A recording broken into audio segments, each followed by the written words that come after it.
Assalamu alaykum hörmətli dostlarım, Allah'ın şoxunuzlar xərlik bolsun. Bugünkü Selenium dərsimizə xoş gəlibsizlər. Biz aldığımız dərsimizdə HTML, CSS və JavaScript-ni öyrənib ötkəndik. Bugünkü dərsimiz bolsa, aldığımız dərsimizdə öyrənib ötkən bilimlərini işlətib Seleniumda yeni bir bilimni öyrənib ötümüz. Ondaqda dərsimizə başlap ketəylik. Mən avval SRC verib yeni package-dən birini quray. SRC'ni bastım. Mouse'un 10 knopkasını basıp new yani yeni'ye geldim. Yerden package'e geldim. Package'e gelip day 2 dep yazdım. Bu hem de ben nemiş için İngilizce yazman degen vaqtida bu kompüter sahasida nurg'un so'zlar İngilizce yazılgan. İngilizce atalg'ular bor. Biz hozirdan tortib shu atalg'ularni İngilizce o'rganib Müşnanga könüşümüz için amal ba İngilizceni çıqraq yazıp sizlerge müşe İngilizce sözlerini yani kesipte qaysı sözlerini işiltimiz şularını oxşaş vaqtda ügütüşni məqsad qıldım. Eğer siz İngilizce bilmisiniz fakat müş sözlerinin nima üçün işlengenligini öğrenip ötsünüz boldu. İngilizce öğreniş sizninki keyin xizmat tapqa vaqtida iş muhitida nayeti köp rol oynaydı. Şuna amal ba kompüter sahasida, tor sahasida, programmer sahasida bolsa amal ba İngilizce işiltişinlarni alayda tavsiye qilman. Şuna men bu İngilizce yazıman. Şuna dostlarniki to'g'ri tushunishini umid qilman. Agar tushunamagan so'zinglar bo'lsa, o'sha lug'atlarga qarab İngilizcedan Uyg'urchaga tarjima qilib tushunsangiz bo'ldi. Men değişik deb yazıp finishni basıp yangi package kurdum. Yangi package kurup olgandan keyin class kurman. Bu classga isim beray.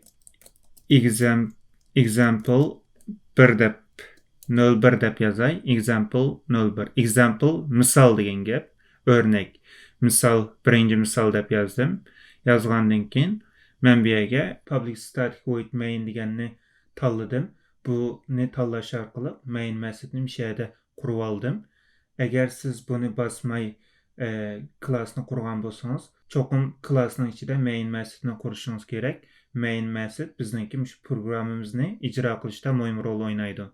Hamda men bu dersni sizlarni Java'ni biladi deb o'ylab, şuna bu dersni so'zlayapman. Eğer bu dersde siz Java biliminiz bo'lmasa, avval Java'ni o'rganib, yani bizim şu YouTube kanalımızda Java dersi var. Şu derslerini öğrenip ötkendik ki andaki Selenium'a ötüşünüzni ümit qilman. Men bu yerda herkesimiz sizlarga Java dersini so'zlamayman. Bevosita Java'ni biladi deb Selenium'a kirib ketdim. Shuna to'g'ri tushunishinglarni umid qilaman. Classni qurdim, finish deb bastım.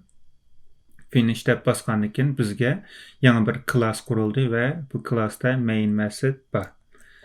Endi bu derste biz nimani o'rganamiz degan vaqtida biz shu Seleniumda tor betlardagi web element deydi.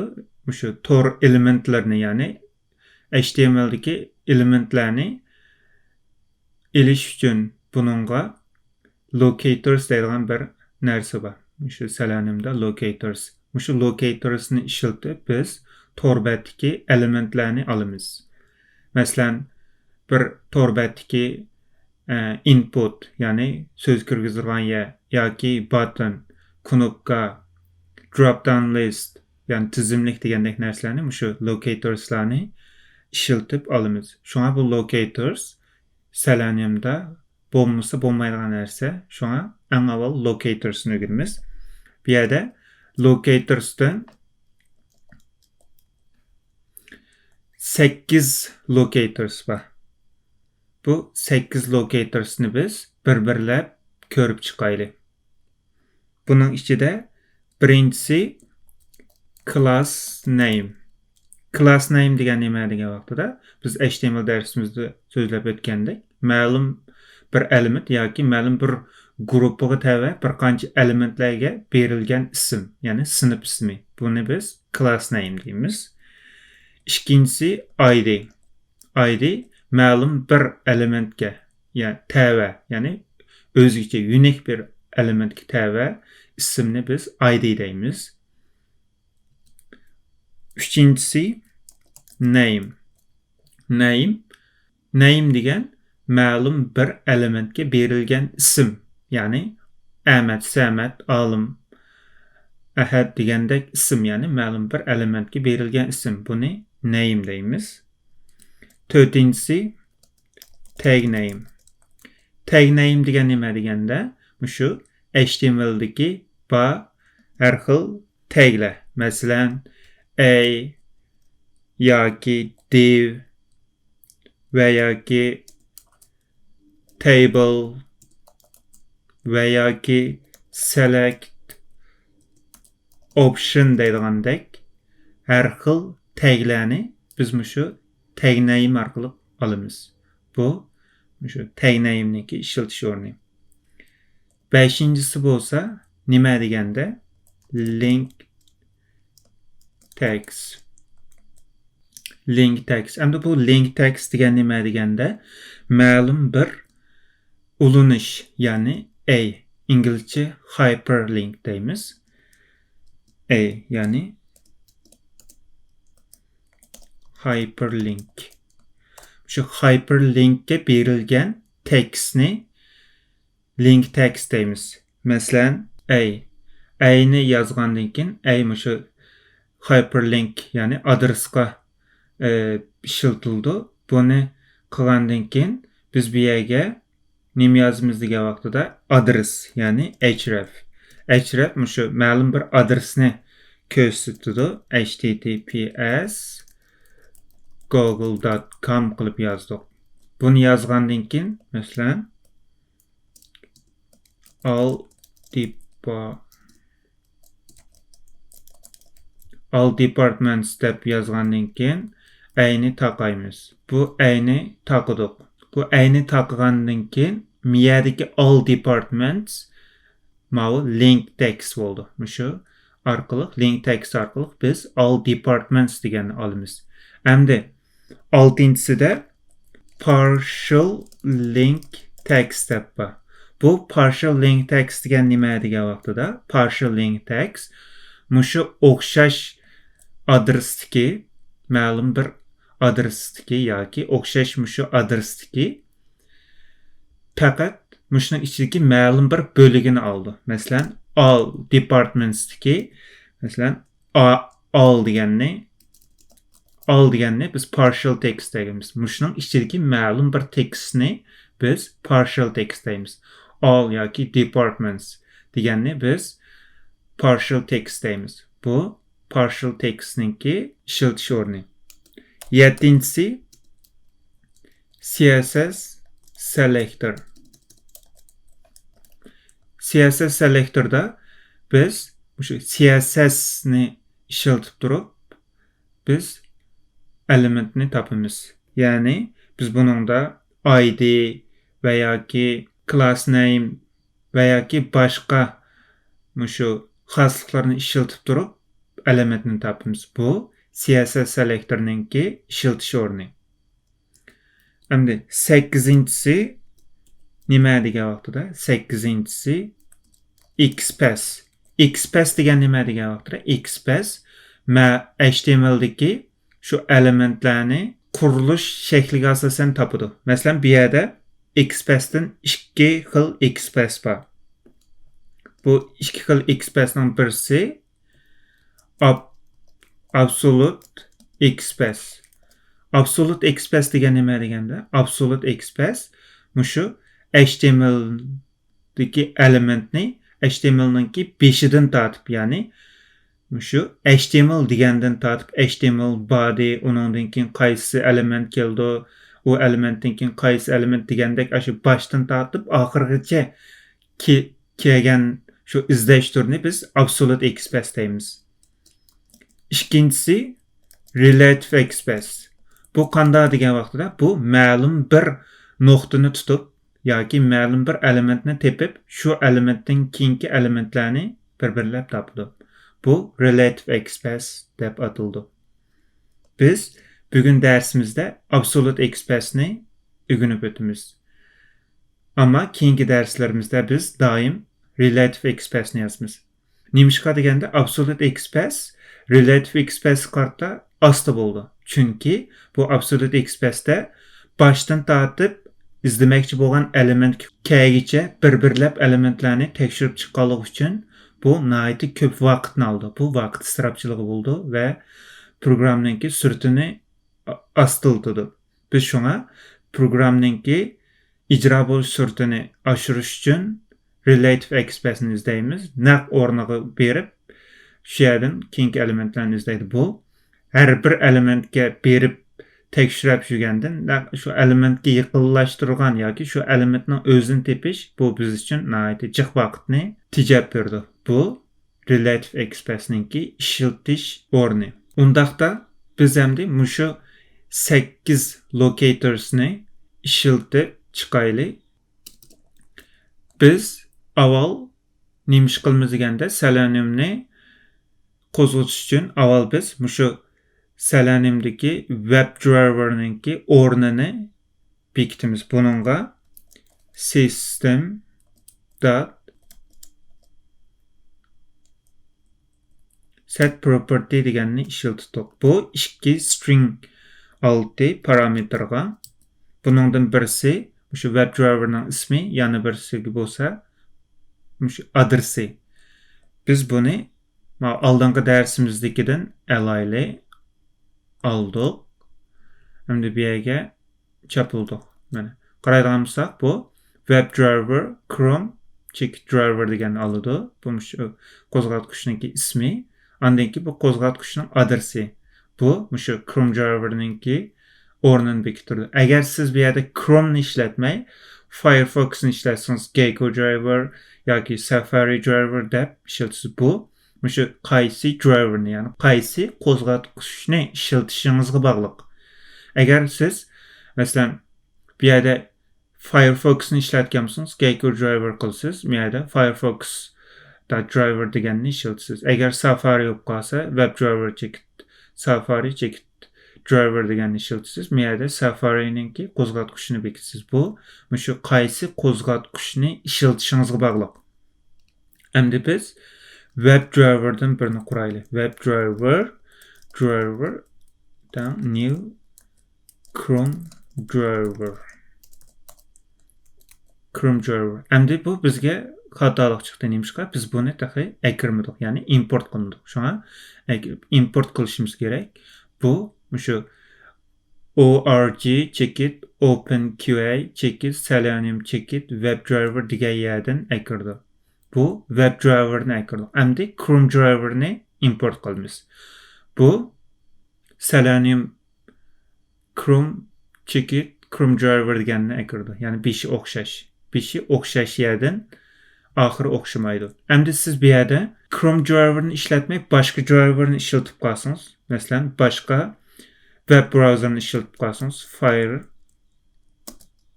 Firefox yoki Safari degandek shu driver'larni ishlatasiz. Masalan, Safari'ni ishlatishim uchun biz Safari deganni bosdik. Miyaga Safari qilib, Safari'ninki shu driver'ni, ya'ni qo'zg'atqichining akirmiz. Buni cho'qim shu torbetga kirib, shu yerdan Chrome driver'ni tushirganga o'xshash Safari, undan keyin Firefox deganlarni tushirishimiz kerak. Bu shu WebDriver'ni qurishdagi diqqat qilmasak bo'lmaydigan o'rinlar. Buni shu intervyuda chiqdi. Biz Chrome driver deganni ishlataylik.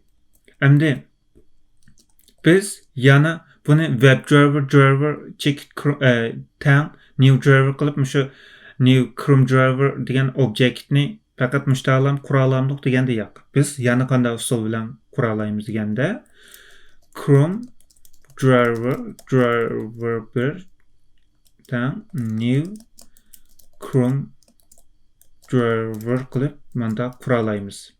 Ammo bu faqat Chrome driver'ni ham qurdi. Ma WebDriver bo'lsa, bu har xil driver'ni qura oladi. Ya'ni har xil qo'zg'atqichni, masalan, Firefox, Opera, Internet Explorer va yoki boshqa shu tor ko'rgazgichlarni quralaydı. Ama manada faqatla Chrome'ni quralaydı. Şu an bu WebDriver equal yani tang new Chrome driver bilen Chrome driver tang new driver deganninki ishlatishninki farqi, ikkisininki farqi. Ma bo'lsa ko'pligan shu driver yani qo'zg'atgichni, browserni, tor ko'rgazgichni quralaydi. Manada bo'lsa faqatlam birlam tor ko'rgazgichni quralaydi, ya'ni Chrome'ni. Biz bu yerga qilish uchun masalan Safari yoki Firefox yoki Internet Explorer deb qurishimiz kerak. Manada bo'lsa faqatlam miyani o'zgartirib, yangi obyektlar qursak bo'ldi. Bu ikkisiniki farqi. Endi biz bu Chrome driver'ni yani Chrome qo'zg'atgichni, browserni qurib oldik. Undaqda ikkinchi ishimiz nima degan vaqtida ikkinchi ishimiz mushu driver'ni besib ma'lum bir torbetga kirish. Bu torbetga kirishni biz oldingi darsimizda o'rganib o'tgandik. Get degan methodni ya'ni funksiyasini ishlatib kiritdik. Bu torbetga kirgandan keyin bu yerga mushu torbetning adresini yozamiz. Ya'ni bu string oldi. Bu yerga biz ma'lum bir torbetninki adresini yozamiz. Bu https ikki yantı sızıq www chekit mesela google chekit.com deb müşünü yazımız. Bunu yazıp olgandan keyin bu tor ko'rgazgich ichildi. Tor ko'rgazgich ichilib olgandan keyin nima ish qilamiz? Hamma ish bitganda shu tor ko'rgazgichni taqaymiz. driver.close. Bunu oldingi darsimizda o'rganib o'tgandik. Close. Endi biz bu yazgan kodumuzni icra qilib baqilay. Icra qilish uchun mousening o'ng knopkasini bosib run as qilib Java application degani bosamiz. Undaqda biz baqilay.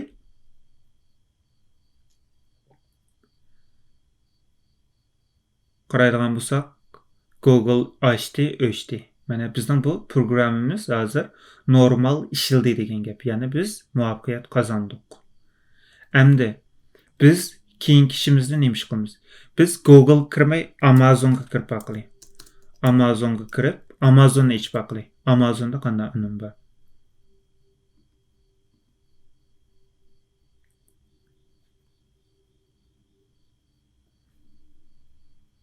Amazon ichildi, o'chdi. Biz Amazonga muvaffaqiyatli holda kira oldik. Ya'ni bizningki yozgan kodlarimiz normal ishlayotdi. Undaqda biz keyingi qadamga o'taylik.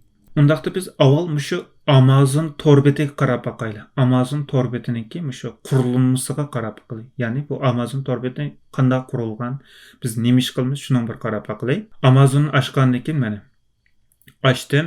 Açsaq bu yerda mushu Amazonning logosi bor ekan. Bu yerda bossaq menü, ya'ni tizimlarga ochildi ekan. Mana bossaq taqildi ekan.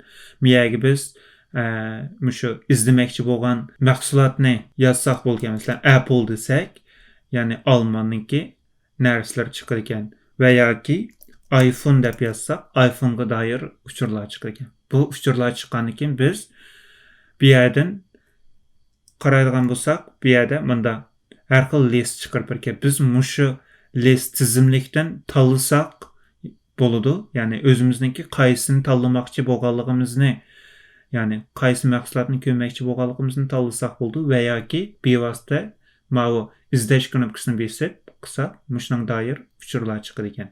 Bu izlashninki, bu yerda input oldingi darsimizda o'rganib o'tgan input degan mushu HTMLdagi tag ishlatilgan. Mana bo'lsa bizningki mushu yozgan narsamizni besadigan, ya'ni button. Bu mushuninki ishlatish o'rni ekan.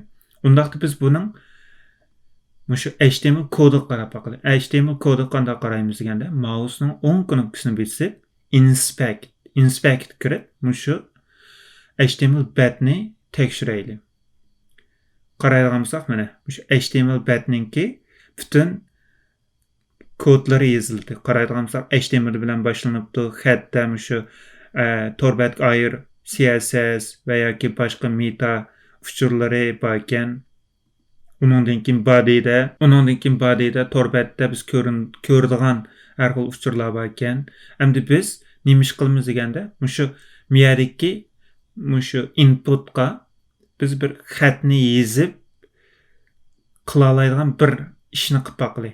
Bu qaraydigan bo'lsak, biz bu yerdagi elementni qanday tanlaymiz deganda, elementni miyada qaraydigan bo'lsak, mousening knopkasi bor ekan. Shuni tanlab, qaysi elementni olmoqchi bo'lsak, shu elementga ekelsak bo'ldi. Masalan, ma'noga ekelsak, manda nim qildi, tanlandi, ma'noga ekelsak, manda tanlandi. Masalan, ma'noga ekelsak, manda tanlandi.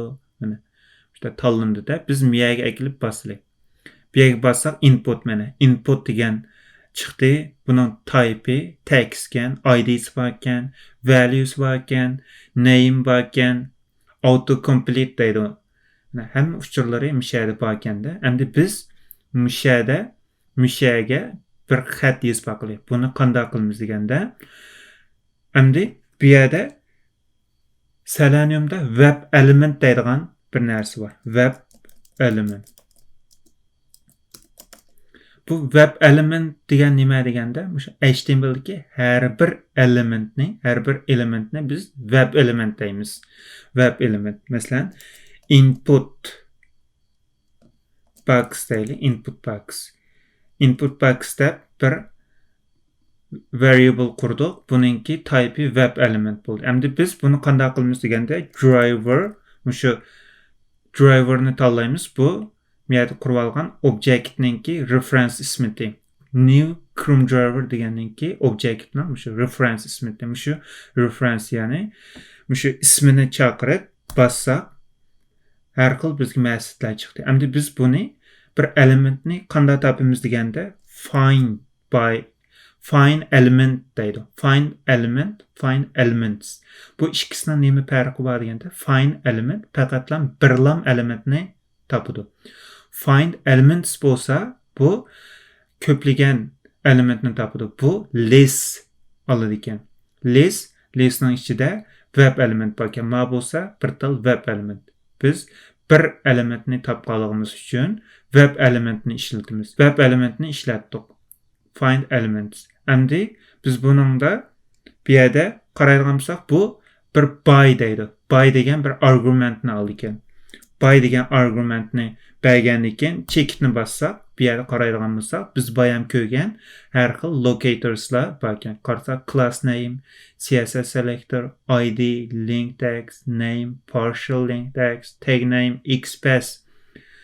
By class name, CSS selector deydigandek har xil uchurlar bor ekan. Biz buningdan ID'ni tanlab boqaylik. ID'ni tanladik. ID qilsak, bu bir string oldi ekan, ya'ni text oldi ekan parametrga. Textni berdik. Textni bergandan keyin bu ish bu yerda tugaydi. Endi bu web element qizdirib oldi. Endi bu nima ish qizdirib oldi deganda, bu elementni biz taqa akirmadik, ya'ni import qilmadik. Shunga bu web element deganni biz import qilishimiz kerak. Buni cho'qim Seleniumdan import qilishimiz kerak. Qanday import qilamiz deganda, mouse'ni akilib ustiga qarsak, mana import web element deydi. Bu org chekit openqi chekit selenium deydi. Mishadan akirdi ekan. Import qildik. Mana import qilgandan keyin bu shu web elementni ko'rdi. Bu web element driver da find element deganni ishlatadi. Bu bir by oladi. By degan parametr oldi. Bu by deganni besib parametr by'ni berib checkni bassak, ID va yoki boshqa locatorslar bor. Biz buning ichidan ID'ni oldik. ID bir string oldi. Endi biz bu yerga ID'ni beraylik. Qaraydigan bo'lsak, bu yerdagi inputniki ID'siga qarab boqaylik. ID'si to tab search text box deydi. Shu ID'si ekan. Shu ID'ni elib biz bu yerga nima qilamiz? Paste qilamiz, chaplaymiz. Ctrl C, Ctrl V va yoki ma'ni akilib, mouse'ning o'ng knopkasini besib copy qilsak bo'ldi. Copy qilib akilib, bu yerga paste qilsak bo'ldi. Va yoki mushni bir-birlab yozsangiz bo'ldi. Shunga eng qulay usuli Ctrl C, Ctrl V. Agar Mac ishlatayotgan bo'lsangiz, Command C, Command V. Copy, paste. Buni is bulduk. Endi buni is bolgandan keyin biz mushu elementninki mau ismiga qarab bakamiz. Variable ismiga qarab baksak, input box deganni bassak, bu yerda qaraydigan bo'lsak, clear, tozalash, click, besish, equals, find element, get attribute qatorliq bir muncha alayliklar bor ekan. Masalan, get text, get tag name. Bular attribute'ni oldi. Endi biz qarasak send keys. Biz bu yerga send keys deganni chaqirib boqdik. Send keys degan nima degan vaqtida ma'lum bir input ya'ni bu yerdagi tag name input bo'lganga xatni avatadi, ya'ni xatni kirgizadi. Biz buni send keys degan narsani chaqirish orqali ishlatamiz. Biz bu yerga mushu nima xatni yoki qaysi xatni yoki qaysi uchurni datani berganligimizni yozamiz. Biz bu yerga iPhone deb yozib iPhone deb yozib qildik. Endi bu program nima ish qildi degan vaqtida bir-birlab qaraylik. Avval WebDriver'ni ishlatib, Chrome driver'dan birini qurib oldik. Ya'ni Chrome tor ko'rgazgichni qurib oldik. Ondan keyin driver.get degan narsani ishlatish orqali Amazon Torbatga kirdik. Torbat kirgandan keyin shu Torbatdagi miyadagi izlash rayonini, xat bosirgan rayonini biz web elementi dedik. Chunki bu input, ya'ni inputning o'zi bir element, ya'ni bu qanday element? Web element.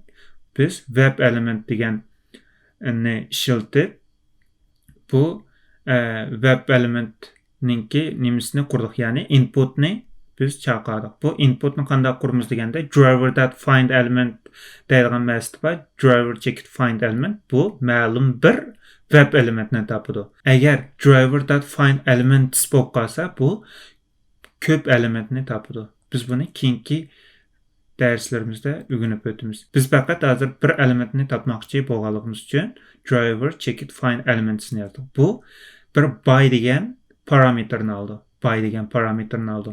By argument, ya'ni by deganni besib checkni bassak, bu yerda bizga har xil locatorslarni berdi. Qarasak, hammasi by degan mushu parametr tava, ya'ni uchur turiga tava. Qarasak, class name, CSS selector, ID, link text, name, partial link text, tag name, XPath, CSS name, class name, CSS selector deyilgandek uchurlar bor. Biz bundan ID'ni tepib, ID'ga bayamqi uchurni berdik. Ya'ni bu yerdagi mushu inputniki ID'sini berdik. Bu text olganlik uchun bunga biz textni bosdik. To tab search text box degan ID'ni berdik. Bu web elementni oldi. Endi bu web elementdan topgandan keyin biz buning ustida har xil ishlarni qila olamiz. Buni bosa olamiz, tozalab, clear qila olamiz, xat avatalaymiz. Endi biz input box degan mushu variable, ya'ni shu ismni chaqirib, buningdan send keys degan narsani ishlatish orqali bu yerga xat avatdik, ya'ni iPhone degan avatdik. Buni ijro qilib boqliqini mousening o'ng knopkasini bosib, run as'dan Java application deganni bosdim. Bundaqda torbat ochildi va mushu biz yozgan kod ijro bo'ldi. Qaraydigan bo'lsak, torbat ochildi. Ochilgandan keyin bu yerga iPhone deganni bosdi. Mana bosdi va o'chdi. Biz muvaffaqiyatli holda bu iPhone deganni miyaga kirgiza oldik. Bu mushu send keys va web elementninki ishlatish o'rni. Endi qaraydigan bo'lsak, bu kod bak tezlama o'chib ketibdi. Biz azroq vaqt saqlaylik deb o'ylab, endi normal usul bilan qilib boqli, ya'ni Java'da mushu multi-threading degan hukmda thread slip deydigan bir narsa bor. Bu ma'lum bir vaqt mushu saqlaydi. Ya'ni bu millisekund olganlik uchun biz bu yerga buni mingga ko'paytirib ishlatib, ya'ni 5 sekund bo'lsa 5000 qilamiz. Endi bu ne cho'qim biz mushu exception bizga berdi, xatolik berdi. Ya'ni bu exceptionni biz ikki xil usulda hal qila olamiz. Birisi add throws deganni besib, o'sha exceptionni aniqlash yoki try catchni besish orqali qilish. Biz throws deganni ishlatish orqali shu exceptionni chaqirdik, exception chaqirib qildik. Andin bu bizga basicni saqlab berdi. Buni ijro qilib baqli, run as Java application deganni bosdim.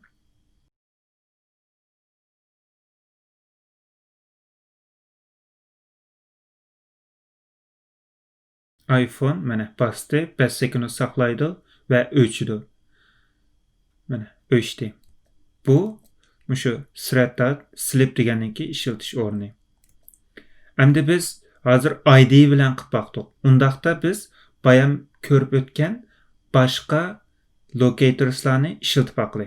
Biz buni comment qilib qo'yaylik, chunki bu ijro bo'lmasin. Endi biz yangidan bir web element quraylik. Web element qilib yana buningga input box deb yozib qilgandan keyin biz driver ticket find element bu bir by degan argumentni oldi. Bundan keyin by name qilamiz.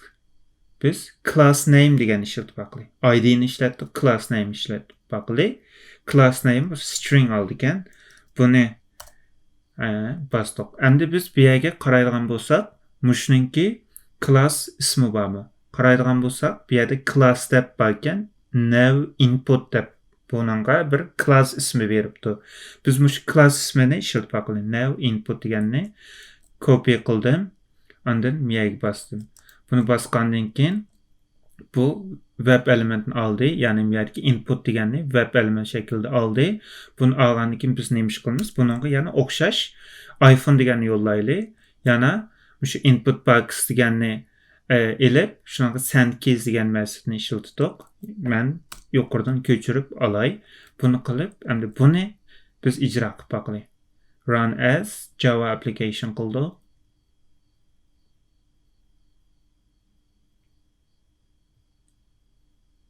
Elementini topdi ve iPhone deganni bosdi.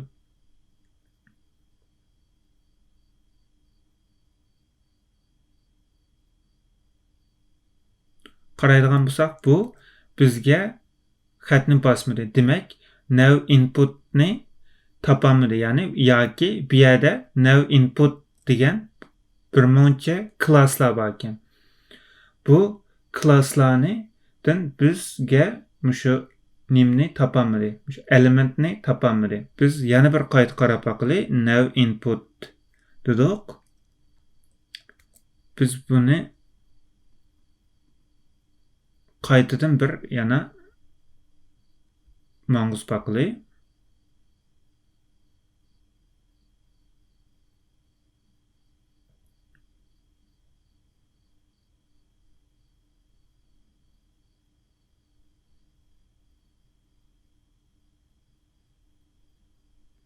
Mana qaraydigan bo'lsak, bu yerdagi mavi yandi. Demak, bizga bu yerda now input deydigan class ismi berilgan bir qancha element bo'lganligi uchun bu elementni topolmadi. Qaraydigan bo'lsak, ikki xil element bor ekan. Mana bu yerda anga qaraydigan bo'lsak, one of two deydi. Ya'ni ikkidan birisi. Buni qaraydigan bo'lsak, buningda mana topamapti. Biz endi bu class name'i başqa bir narsani tepib baqili. Başqa elementni tepib shuni ishlatib baqili. Masalan, bu yerdan nani bosaylik deganda, masalan, mani besib baqsaq, bo'lmaydi ekan. Masalan, mau logoni besib baqili. Logodan qaraydigan bo'lsak, bu yerda now siziq logo, siziq link deb bor ekan. Buni izlab baqili. Endi biz shu elementlarningki ismini qanday shu nimda tekshiramiz degan vaqtida, shu inspectda qanday tekshiramiz deganda Ctrl F ni besish orqali. Ctrl F yoki Mac'te Command F'ni besish orqali izlash rayoni chiqadi. Qaraydigan bo'lsak, eng ostida izlash rayoni chiqdi. Biz mushu izlamoqchi bo'lgan ismni yoki xatni mishaga yozsak chiqadi. Masalan, nav logo link deganni bossak, bu yerga mana bizga mana mau tanlandi. Biz mushu orqali elementni topa olamiz. Masalan, nav logo degandan birsi bor ekan, biz mushuni ishlatib oqilib. Endi biz bu yerga nav logo degan class name'ini yozdik. Class name'ga nav logo qildik. Endi biz bu yerga bu input bo'lmaganlik uchun biz bu yerga xat yo'llay olmaymiz. Undaqda biz nima ish qila olamiz? Buni qarab oqilib. Bu yerga endi men bu yerga mau ismini o'zgartiraydi. Amazon logo qilib yozdim. Amazon logo deganni besib qaraydigansak boshqa narsalar bor ekan. Biz bu yerda xat avatmaymiz. Undaq nima ish qila olamiz? Buni klik, ya'ni basa olamiz. Ma'lum bir narsani, adresini yoki ma'lum bir knopkani basa olamiz. Shunga bu bir adres, ya'ni A bo'lganlik uchun biz buni basa olamiz, ya'ni klik qila olamiz. Shunga bu klik degan ma'nosini boshlaydi. Bu klik degan bir narsani bosadi. Ma'lum mushu bergan elementni, topgan elementingizni klik, ya'ni chekidi. Bu klik deganninki ishiltish o'rni. Sen degan xat avatdi, klik degan buni bosadi, ya'ni chekmek, chekidi. Qani bir mavzu baqilay. Mavzu 10 knopkasini bosib Java application qilib manguzdim. Torbat ochildi. Ochilgandan keyin Amazon deganni bir bosadi. Qaraydigan bo'lsak, mana bosdi, bat yangildi. Andan o'chidi. Mana bu mushu click deganninki ishiltish o'rni. Biz buni class name deganni besish orqali ishlatdik. Ya'ni class name degan locatorsni ishiltish orqali bu logoni bosdik. Bu class name va click degan mushu ma'nosninki ishiltish o'rni. Endi biz buni yana comment qilib boshqa narsa qarab oqilib. Endi biz bu yerda boshqa nima o'rgangandik degan vaqtda men mani miyadagi mani qayta yozishni o'rniga ko'chirib keldim. Endi biz boshqa nima o'rgangan, name deganni o'rgangan, shundaymi? Name deganni ishiltib oqilib. Name mushu HTML'dagi berilgan ism. Qaraydigan bo'lsak, masalan, mani besib oqilib, besib qarsak, bu yerda mana ID deb bor ekan, ID ismi bor ekan, valuesi iPhone deb biz bosgan value bor ekan, name deydi. Name'ga field keywords deb bor ekanda, biz mushu field keywords deganni izlab oqilib, copy qildim.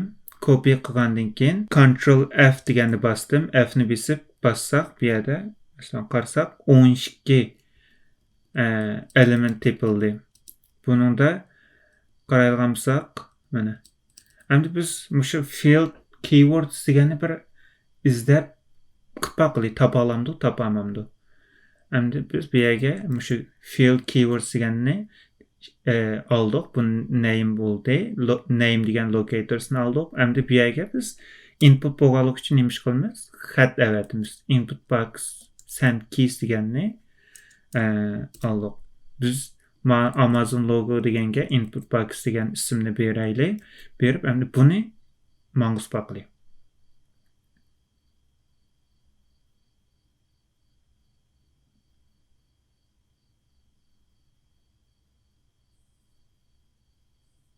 Qaraydigan bo'lsak, mana topdi va iPhone deganni kirgizdi. Biz buni qanday topdik? Name by name deganni ishiltish orqali topdik. Name'ga shu ismini berdik. Ismni bu yerdan biz topgandik. Qaraydigan bo'lsak, mana name'ga field keywords deganni biz orqali topdik. Bu name'niki ishiltish o'rni. Undaqda biz boshqa locators qarab oqilib. Boshqa biz nima ish qila olamiz? Biz bayan name'ni o'rganib o'tgandik degan vaqtida tag name qoldi. Masalan, class name'ni qildik, id'ni qilib baqdik, name deganni qilib baqdik, hamda tag name deganni qilib baqli. Tag name, ya'ni men mani alay qayta men yazmay, ama sizlar yezib ko'ninglar. Yezib cho'qim ko'nishinglar kerak. Buni cho'qim sizlar yodqa bilishinglar kerak. Hamda men tag name by chekit tag name'dan qildim. Hamda bu yerda tag name'dan boshqa men nima ishlarni qila olayman degan vaqtida bu tag name'ga qarab baqili. Qarab biz nima ishlarni qila olaymiz deganda tag name mana bu yerdagi a, div va yoki boshqa masalan option degandek har xil shu HTML'ninki taglarini oladi. Qarasak spam. Endi men bu yerda option deganni ishlatib qarasak option degan nimga ishlatdi deganda oldingi darsimizda biz HTML'da option shu drop down list, ya'ni birmuncha list bo'lsa selectning ichidagi har xil listlarni, ya'ni listning qiymatlarini olish uchun ishlatdik. Masalan, all degan qarab baqili, all degan qaraydigan bo'lsak, mana all degan drop down list, ya'ni select deganni ishlatibdi. Qarasak search drop down description deydi. Buningki mau area describe degan shundaqkan class ismi now search drop down search select degan ekan. Endi biz shuning ichiga qaraydigan bo'lsak, ya'ni bunda bassak har xil elementlar ichida qaraydigan bo'lsak, option mana optionda all departments, audible books and originals, Alexa skills, Amazon devices deyilgandek har xil tanlashlar bor ekan. Bu shu selectning ichidagi tanlashlar. Endi biz shuning ichiga option degan tagni ishlatib shu qiymatni ipaqli option deganni bosdim. Bosgandan keyin endi men shu optiondan olgan qiymatni chiqarishim kerak. Endi bu yerda option deganni men alay. Option degan ismni berdim. Ismni bergandan keyin bu yerga yozib chekitni qilay. Buningdan men nimalarni ola ekan qaraydigan bo'lsak, get attribute, ya'ni xosligini elish. Get CSS value, ya'ni CSS qiymatini elish. Get tag name, ya'ni shu tagniki ismini elish. Get text, tekstni elish deyilgandek har xil tanlashlar bor. Is displayed masalan ko'rildimi, ko'rilmadimi? Is enabled, ya'ni pasqil bo'lamdi, bo'lmamdi. Is selected, tanlig'il bo'lamdi, bo'lmamdi deydi. Biz buni qaraydigan bo'lsak, buningda masalan value selected anandaki text degandek bor. Biz bu yerdagi textni ipaqli. Get text deganni bayam ko'rgandik. Biz get textni elib, endi buni ijro qilib baqli. Bu shu option degan elementni topidi. Topgandan keyin optionning ichidagi get textni qilish orqali shu option degan tagning ichidagi textni, ya'ni bu text all departments degan shu text bo'ldi. Bu textni oldi. Option degan element tepilgandan keyin bu yerga qaraymiz, optiondan bakchaq.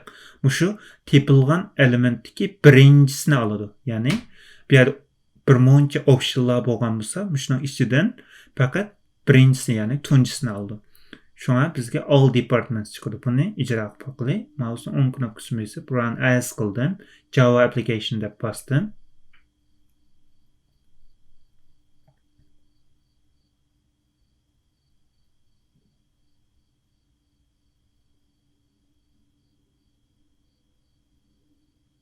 Bitimiz ochildi. Qaraydigan bo'lsak, mana all departments degan xat besildi.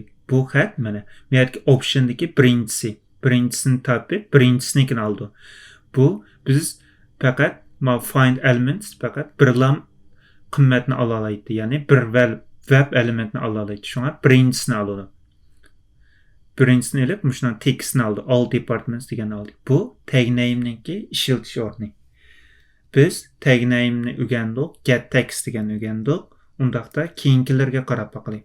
Endi keyingida biz yana shu elementni olaylik. Elementni oldik. Elementni olgandan keyin mana avval comment qilib qo'yaylik. Chunki bu ijro bo'lmasin. Endi biz bu yerga Hazır nimni ügendik degan vaqtida class name, ID, name, tag name deganni aldık. Endi nimni qilaylik? Link text. Bu link text degan nimni aladiki, ma'lum bir adresni adresning ichidagi xatni aladiki. Masalan, ma bir adres bo'lsa, ya'ni cheklib bo'lgan link bo'lsa, o'sha linkdagi all departmentsni yozsak, bu link text bo'ladi ekan. Endi biz bu yerga link text deganni basaylik. Link textni besib biz to'rbet qarab baqaylik. Bu yerda qanday adreslar bor ekan. Man besib bunda qaraydigan bo'lsak, hammasi A deydi. Bu adres ekanda href deydi. Href qilib adresini beribdi. Class ismi bor ekan, tab index deb shu index bor ekan, text bor ekan. Endi biz shu today's deals deganni biz baqaylik. Bu miyadagi today's deals degan o'sha hamma xatni elishimiz kerakda. Alsak, shu adresni bosadi. Biz shuni elib today's deals deganni qildik. Biz bu yerga link text deganni ismni beraylik. Ismni berdik. Ismni bergandan keyin bizga nima ish qildi? Shu today's deals degan shu elementni oladi. Today's deals degan elementni olgandan keyin biz nima ish qilamiz? Shu element bir adres, link.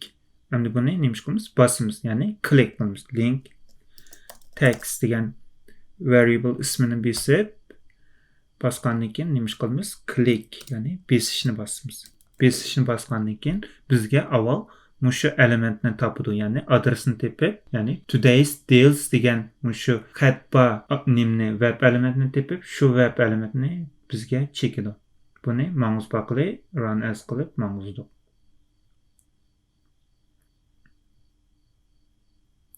To'rbet ochildi. Ochgandan keyin today's deals deganni besish kerak. Mana today's deals deganni bosdi. To'rbet ochildi. Yangi bir to'rbet ochildi-da, qaraydigan bo'lsak, men today's deals deb bor ekan. To'rbet normal ochildi. Biz today's deals degan shu xatni ishiltish orqali ma'lum bir adresni bosdik. Bu link textniki ishiltish usuli. Undaqda biz yana birisi partial link text degan ishlatib baqaylik. Bu nima ish qildi ekan? Endi biz mani comment qilib qo'yaylik, ijro bo'lmasligi uchun. Endi biz mani ko'chirib elib ostiga qilaylik. Endi biz bu yerda qaysi locatorsni ishlatdik? Partial link text oldik. Bumi bir string oldi ekan. String oldi ekanda, partial link text buningki parametri string. Endi bu nima ish qilamiz deganda to'rbet qarab. To'rbet qarasak, to'rbetda biz nani bossak bo'ldi degan vaqtida biz Amazonniki to'rbetiga kirib bosgandan keyin miyatki try prime deganni biz baqaylik. Biz avval shu betga kirib try prime deganiga keldik. Mana besib mana bosdik. Bosgandan keyin bizga shu elementni topdi. Elementni topgandan keyin try prime. Biz endi try prime ni tang olgan bo'lsak, bu link text bo'ladi. Ammo bu hozir biz faqat buning ichidagi try deganni bilan biz baqaylik. Biz buningda try deganni biz baqaylik. Try qaraydigan bo'lsak, try cho'ng harf ekan. Try deganni bossak, shu try degan shu xatba shu elementni topdi. Birinchisini bir qancha element bo'lsa, birinchisini elib oladi. Biz buni olgandan keyin bu yerga ismini partial link text deb o'zgartirdik. O'zgartgandan keyin click qilib clear emas, click qilib buni biz baqaylik. Besib ijro qilib baqaylik.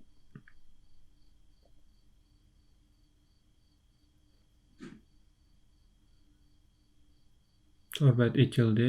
Ochilgandan keyin mana try prime deganni besdi. Ma'lum xatba elementni bosdi.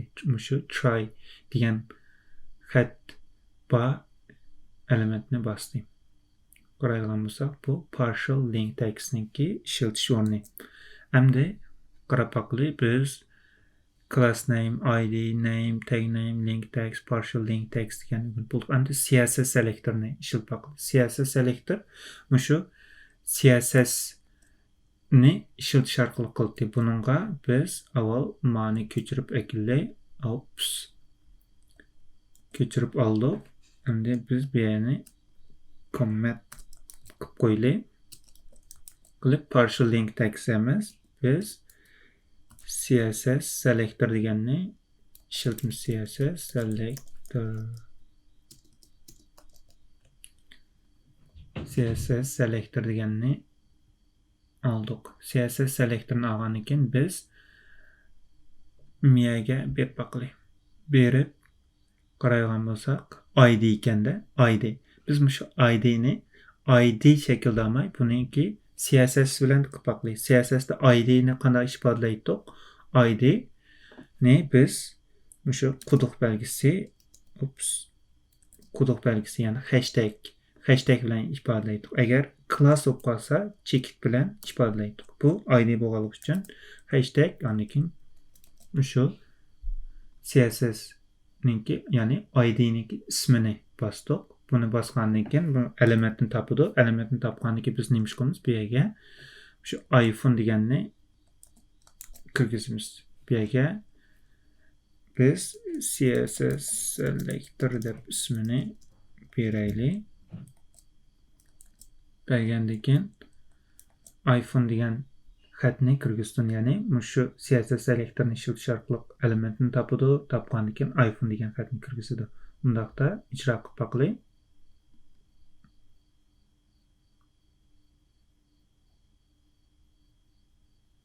Torbet açıldı.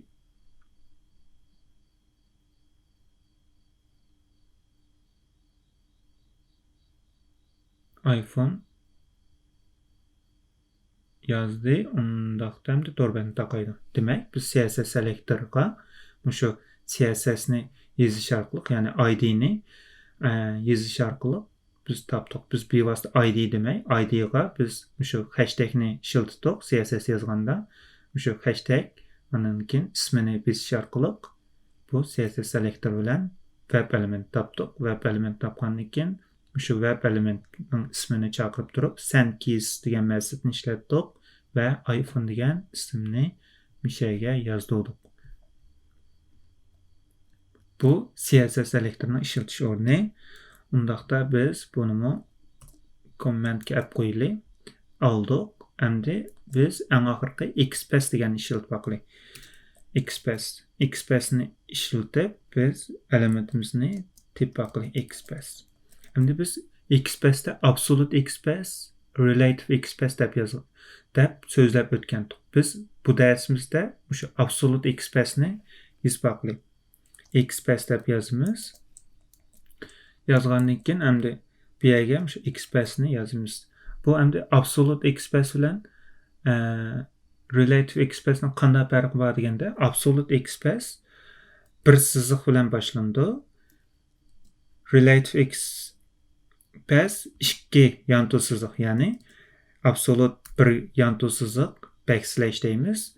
Ma'u relative Express ikki yantu siziq bilan boshlanadi. Biz endi absolute Express'te şu HTML'ninki her bir elementini bir-birlab kirib şu elementni topadiq. Ya'ni eng avval HTML deganni bosdik. HTMLni besish orqali HTML degan tagni topdi. HTML degan tagni topgandan keyin HTMLning ichida biz bu element nerede oldu? Mesela ma elementini topimizda bu yerga inputni. Bu nerede? Body'ning ichida bo'ldi.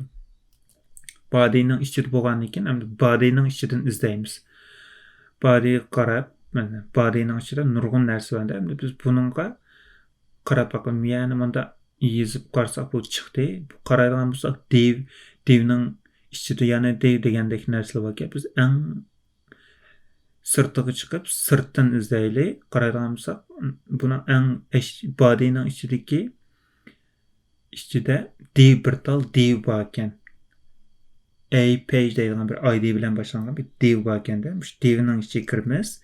Divning ichiga kirgandan keyin bu bayan header degan tagning ichida ekanda. Header deganning tagning ichiga kirdik. header degan tagning ichiga kirgandan keyin qaraydigan bo'lsak, eng sirtqisi div ekan. Divning ichiga kiramiz. Divning ichiga kirgandan keyin bu divning ichida yana bir div bor ekan. Bu divning ichiga kiramiz.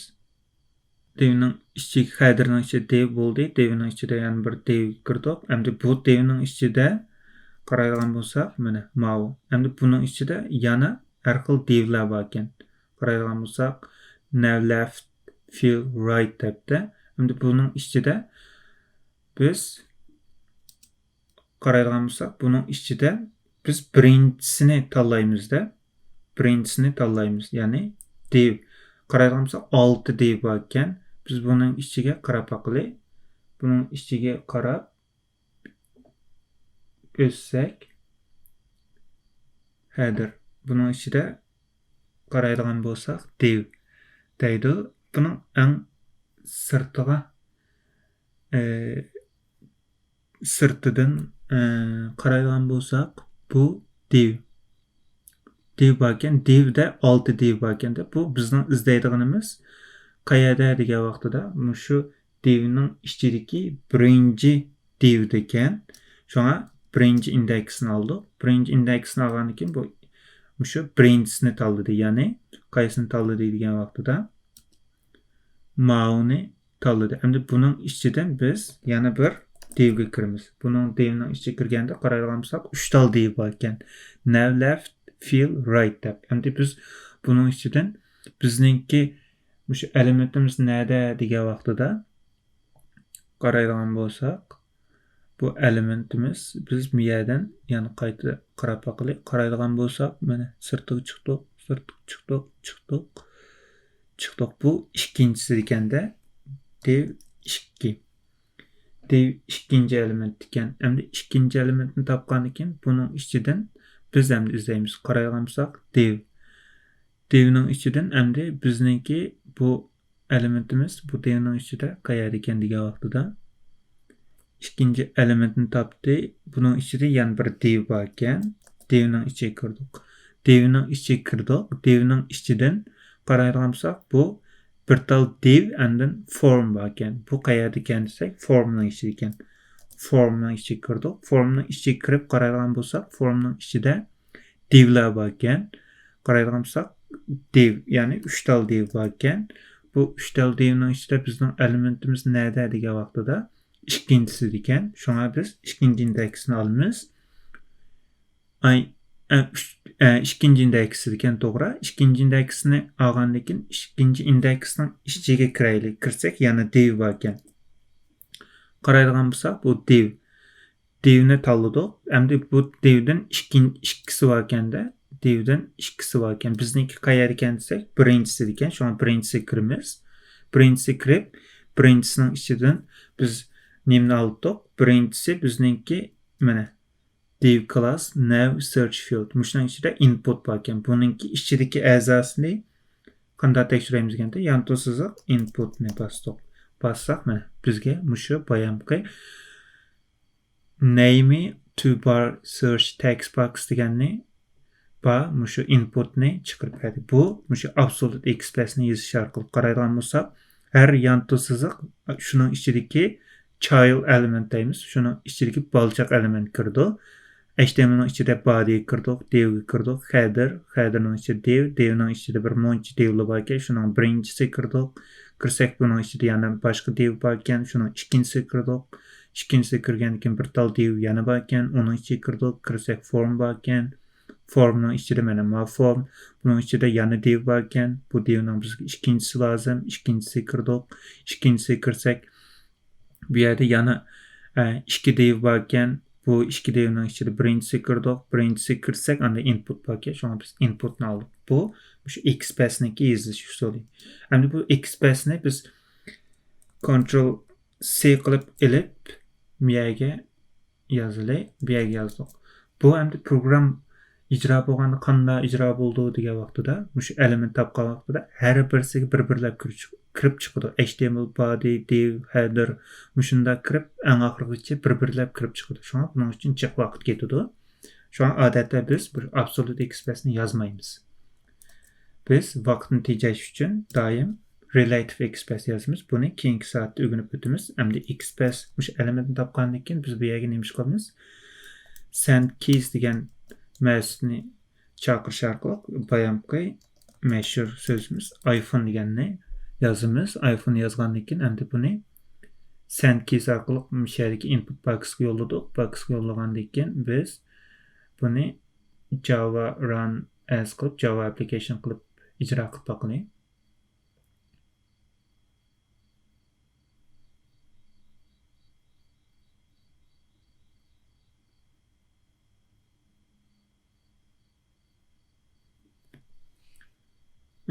Qaraydigan bo'lsak, mana yaxshi bir narsadan birini nima qildik? Topdik. Qaraydigan bo'lsak, bu ma'noda qaraydigan bo'lsak, xatolik yuz berdi-da, xatolik berdi bizga. No such element exception deydi. No such element exception degan bir xatolik berdi. Bu no such element exception degan nima degan vaqtida buni miyaga chaplaylik. Bu nima degan vaqtida bu bizningki bu no such element exception degan bundaq elementni topolmadim deydi. Qaraydigan bo'lsak, no such element unable to locate element deydi. Ya'ni bu elementni men topolmadim deydi. Demak, bizningki yozgan expressimiz xato ekan. Shunga biz expressimizga qayta qaraylik. Qayta qarab chiqqandan keyin undan biz tuzlaylik. HTML body kirdik. Div ichiga kirdik. Divning ichidan biz header kirdik. Header kirgandan keyin div bor. Divning ichiga kirdik. Divning ichiga kirgandan keyin bu divning ichidan divningki birinchisini oldik. Birinchisini oldik. Bu birinchisigacha to'g'ri bo'lishi kerak. Birinchisini ichiga divning ichiga kirgandan keyin endi div deb oldik. Div qaraydigan bo'lsak 3 ta bor ekan. 3i bizningki olmoqchi bo'lganimiz qayerda degan vaqtida bizningki bu 3ning ichida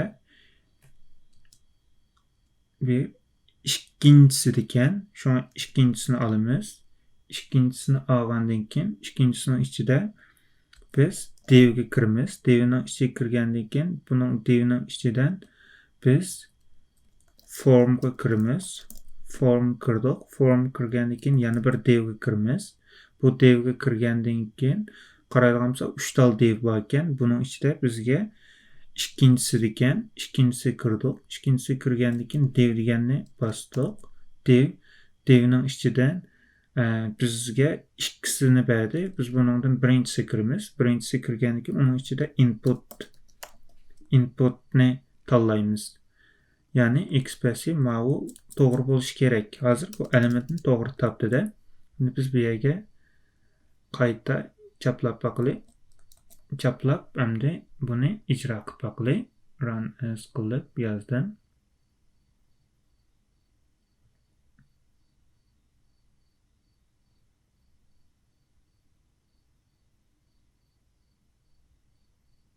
Mana qarasak, mana topdi. Tepib iPhone deganni bizga yozib berdi.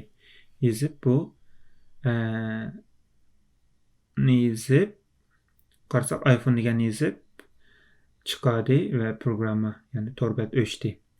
Biz bayam expressda xatolik bo'lganlik uchun expressimizni topolmadik. Topolmagandan keyin no such element exception degan bir xatolikni yuz berdi. Biz bu yerda no such element exception degan bir xatolikni o'rgandik. Bu xatolik nima uchun chiqdi ekan deganda, ma'lum bir elementni topolmaganlik uchun chiqdi ekan. Ya'ni shu elementni locate, ya'ni belgilanmagandan keyin bu no such element degan exception chiqdi. Biz buni o'rganib oldik.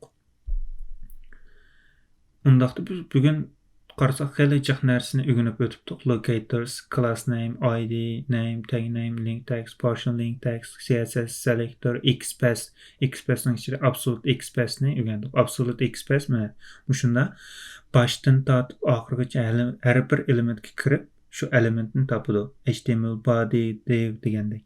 Şu an bu nihoyatda jiq yezishma avarchilik ham ijro bo'lganda nihoyatda jiq vaqt ketadi-da, bu surati asta. Şu an buni odatda ishlatmaymiz. Endi biz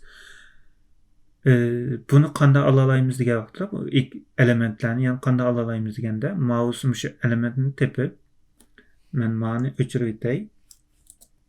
Masalan, bu yerdan ma elementni almoqchi, ya'ni inputni almoqchi. Buni elish uchun mouse o'ng knopkasini bosib, bosgandan keyin bu yerda copy deb bor. Copy degan qaraydigan bo'lsak, bu yerga qaraydigan bo'lsak, cut element, copy outer HTML, copy selector. Ya'ni CSS selector demekçi. Copy JSPath, copy style, copy XPath, copy full XPath degandek har xil tanlashlar bor. Masalan, full XPath'ni biz bakılayıq. Besib miyəyə yazdıq. Qarayırğamızaq mənə.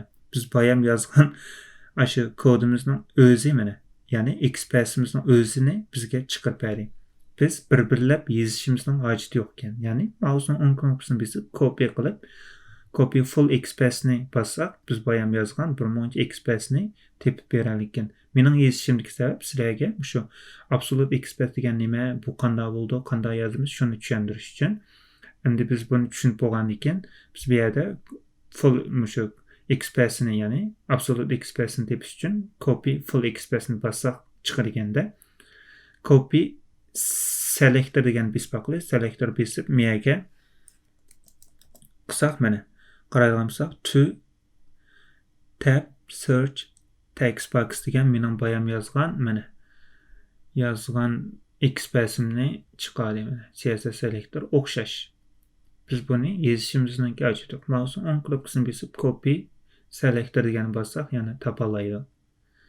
Endi mening bu yazışımdaki maqsad sizlarga qanday yazishni o'rgatish uchun. Buni cho'qim bilishinglar kerak. Shunga men yana bir usulga shu copy'ni sizlarga ko'rsatib qo'ydim. Bugun biz xeyli jiq narsalarni o'rgandik. Endi biz keyingi soatlarimizda davomli qolganini o'rganib o'taylik. Undaqda keyingi derslerimizde görüşkice aman bulunla. Allah'a emanet.